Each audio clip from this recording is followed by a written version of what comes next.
नमस्कार मित्रांनो, भारताच्या शिक्षण मंत्र्यांनी अखेर राजीनामा दिलेला आहे। मागच्या महिनाभरापासून तरुण युवक जे आंदोलन करत होते त्या आंदोलनाला यश आलंय असं आपण खऱ्या अर्थाने आता बनू शकतो।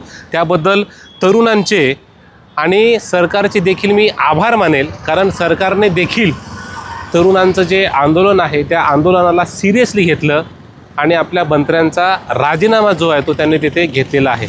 सरकारला जर वाटलं असतं तर सरकारने आंदोलन दडपून टाकण्याचा देखील प्रयत्न केला असता, परंतु तसं न करता त्यांनी राजीनामा इथे घेतलेला आहे।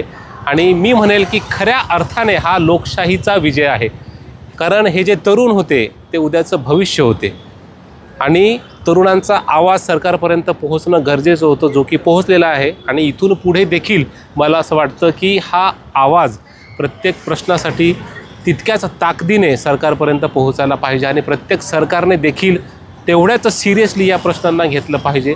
आणि विशेष गोष्ट या आंदोलनातून काही निष्पन्न झाली असेल तर ती म्हणजे जबाबदारी। म्हणजे कुठलीही घटना जर समजा झाली तर त्या घटनेची जबाबदारी सरकार स्वीकारायला तयार आहे हे आपल्याला या आंदोलनातून दिसून येतं। त्यामुळे मी म्हणेल की हा खऱ्या अर्थाने आपल्या लोकशाहीचा विजय आहे, कारण सरतेशेवटी सगळ्यात महत्त्वाचा असतो आपला देश आणि देशाच्या लोकशाहीचा इथे विजय झालेला आहे। जय हिंद, जय महाराष्ट्र।